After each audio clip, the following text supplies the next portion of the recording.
It is the higher management, so to speak.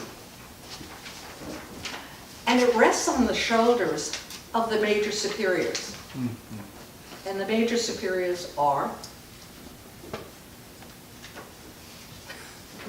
the Minister General and the provincial ministers. So they have the responsibility. But when one is a spiritual assistant, we work with that. What the LCS Motorama Canon 303 talks of is to maintain the spiritual assistant, or the major superiors, are responsible fidelity to the charism. That's the first thing. That's very important. That when you're in a fraternity, you are to observe whether the fraternity is being faithful to the charism. In communion with the church, absolutely important. And the third is dear to my heart, union with the whole Franciscan family.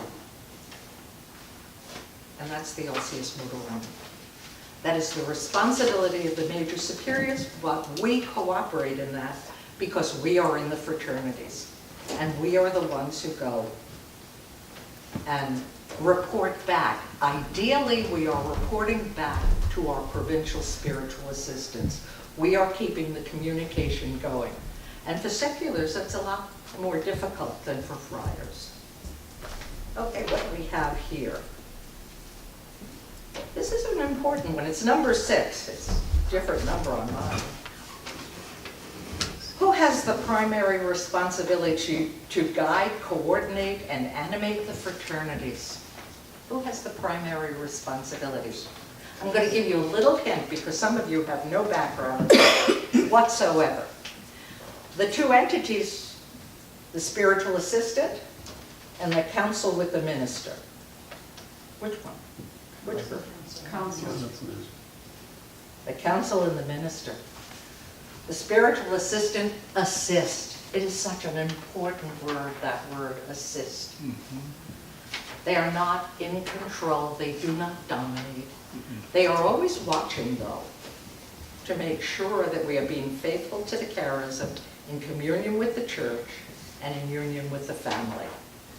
In fact, about a year ago, we had a candidate for the fraternity at St. Thomas More, and we had to let her go because she was not faithful to the church's teachings, and so it's how it goes sometimes. It does. And then it was your responsibility, correct? Yeah, but she more or less, but yeah, as a council, we decided to let her go. Okay. And, you know, it's not, in some of our fraternities, less and less now, but in some of the fraternities, it's not this way. It's, you know, well, we do what Father says we should do. We still hear that a little bit, but it's going, people are getting a new awareness that, you know, the council is these functions, the responsibility of guiding the fraternity. Is not the spiritual assistant's direct responsibility. Do you want to quote to them from the statutes? Because I'll give you the article. Well, we have actually. Oh, We've okay. done that in our visitations, yeah. Okay. So, Give us your numbers to make yeah, sure. give us, yeah, Okay, primary responsibility, Article 3.1. 3-1. Did I miss any? The LCS Motorama is You Article didn't give us that 2.3. one.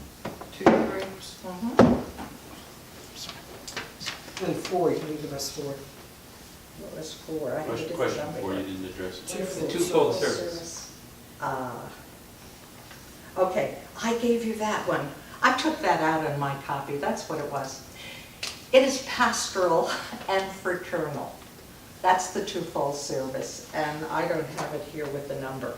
The number's on mine. But you will find it. It's probably right before whatever else I did.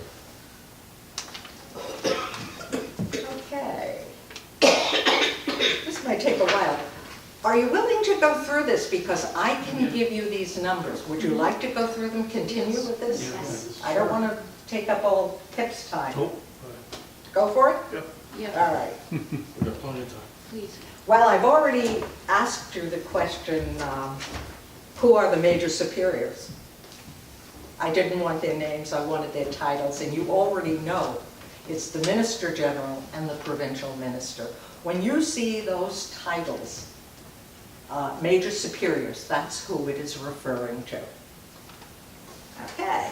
Must they exercise their office personally? Do they have to do it personally? Do you think you see the provincial doing the election? Delegate. Delegate. They do delegate. Responsible. Who requests the canonical establishment of a fraternity? That's a good one. You Well, ministers should know So here. the minister, the regional minister, and the provincial spiritual assistant would request of the provincial minister, if I'm getting it right. Well, partially right. actually, Am I the one partially that requests it is the people involved. The group that's, The group that Yes. wants to be that's where the canonically first established. request comes from, right? And then it And who do goes- they have to, now this is all part of the same question. Who do they consult first? Now it's the group. Think about this small group. We have a small group here, they want to form a fraternity, right? Where do you go? Regional minister? Who do you approach? Regional minister? You got it. You go to the region, you go to the council, all right? But then you need other permission. Yeah, and we weren't clear on, because we've only, under my tenure so far, established one fraternity. What we weren't clear on is, how do you choose the friar province to be bond to that fraternity? Frequently, the sponsoring fraternity, you would use that fraternity if they're willing Okay, to take you. So that's, Does that help? yeah, okay. But Thank you. the key part of that answer is if they agree to take them on. Yeah, they have to So- agree to take them on. In the dwindling of our numbers, you know, there are some, and the TORs right now, you know, God bless them, they're going through a tough time. Yeah. And so they may not be able to take on another fraternity. Right. You know. But you would go to them first Right, okay. and give them, and they may say, you know, try another group. Okay, you have to get other permission. Who else do you have to contact? The bishop. You got it. That's right, the local ordinary. Local ordinary. Yeah. When is it not necessary? It's always necessary. It's, what did you say, Donna Maria? It's always necessary. It's not necessary in houses, in Franciscan houses and parishes. You don't have to do it there. Oh, Isn't it interesting? That's in the statutes. really?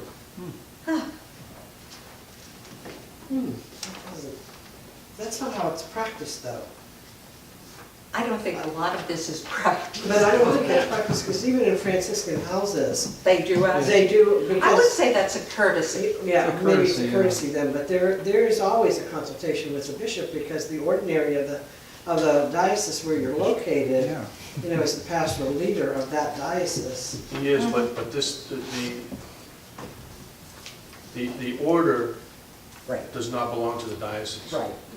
So for example, if, Courtesy. so for example, a bishop would go to our provincial and ask for some of our friars to staff their parish. And so, because our ordinary is our provincial. Our provincial is our ordinary, our provincial is our bishop, in a sense. And so, we take obedience under him. So, the bishop would request from the provincial to send somebody. Provincial would say, okay, we'd like to send, you know, Father Gary to this parish, and the bishop would say, okay, you know, we approve of that friar. Or the bishop may say, you know, we've heard things about this friar that we're not comfortable with, so we would rather have a different friar. But the bishop cannot take one friar and move him to another church. And so we're really held, the bishop can say, for example, I'm a brother, and the bishop can say, I don't want Brother Kip to minister in our province, or in my diocese. Doesn't mean I can't live there. It just means that I can't do ministry there.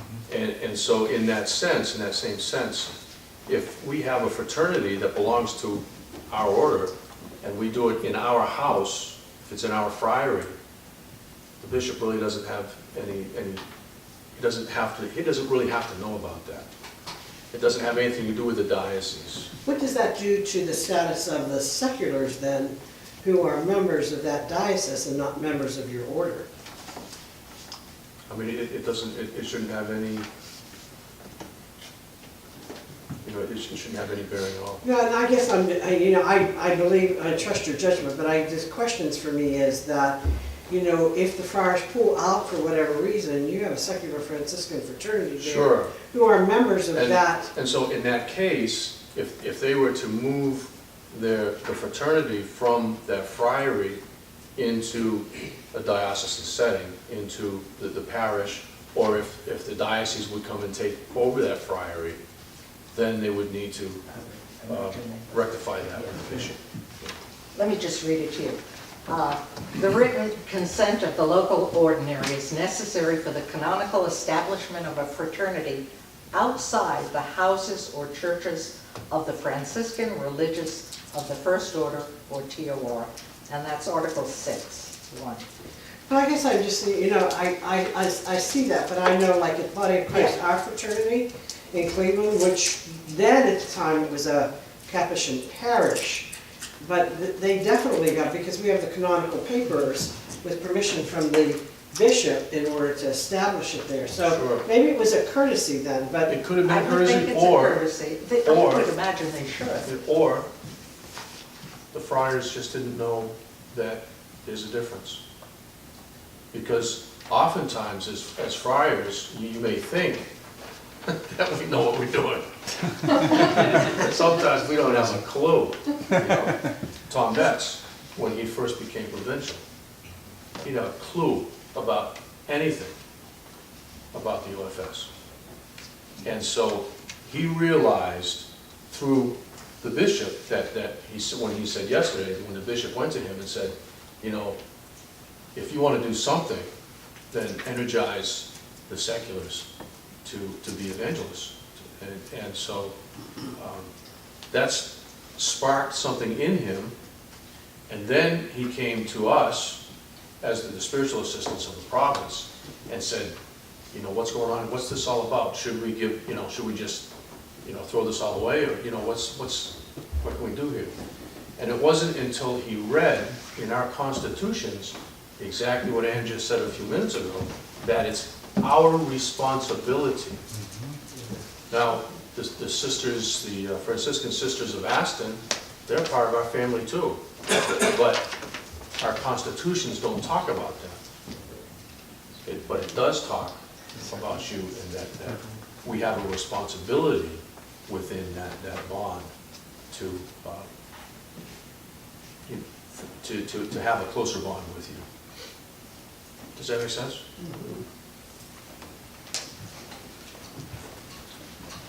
Okay. I'm going to skip number, 13, because I'm going to tell you where you can find the procedure on transferring. It's in the national statutes, Article 18.4.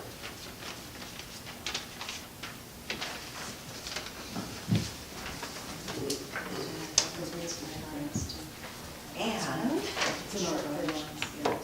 it's in the national statutes. Can you repeat the citation? It's Article 18.4 of the national statutes. Okay, the next one is, I guess, your 14. Why do we conduct spiritual assistance training for secular Franciscans? You could come up with lots of reasons. Come up with your reasons. There's something in the statutes, but I want to hear what you have to say. Why do we conduct them?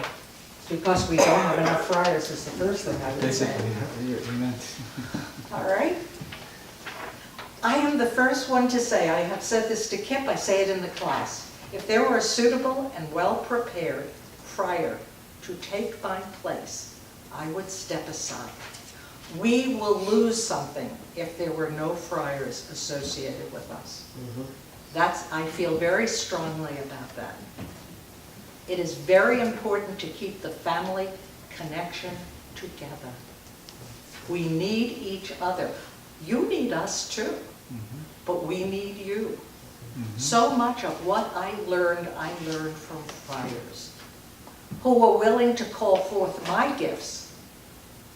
And I was able to appreciate it. Do you know Roy Gasnick? Anybody know who Roy Gasnick was? Sure. Roy Gasnick was my local spiritual assistant. He would set me up to give teachings that I didn't even realize I was giving.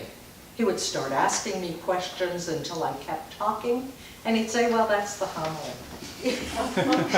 And that would be it. But he'd call forth the gifts, and I think a good spiritual assistant will call forth gifts in the fraternity. All right, where else do we go? Major superiors assure spiritual assistance to local fraternities entrusted to their own jurisdiction. What are the 4 responsibilities to local fraternities? Do you know what that is? It's Article 11 in the statutes.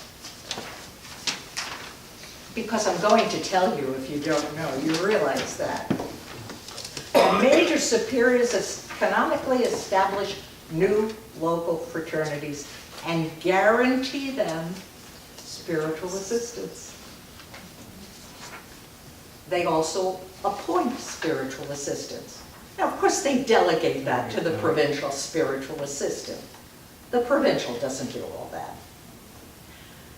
Here's another area where they delegate. They animate spiritually, they visit, they meet with the local fraternities assisted by their own order. Can you imagine Friar Tom doing that for every fraternity? He couldn't do it. So it's delegated. Donna Marie does it, I do it, we do our pastoral visits because we get delegated by the provincial spiritual assistant to visit our local fraternities. And they're to keep themselves informed about the spiritual assistance given to the OFS and to Franciscan youth. That's the 4th. That's Article 11. Those are the 4 duties of the major superiors. And most of them are delegated.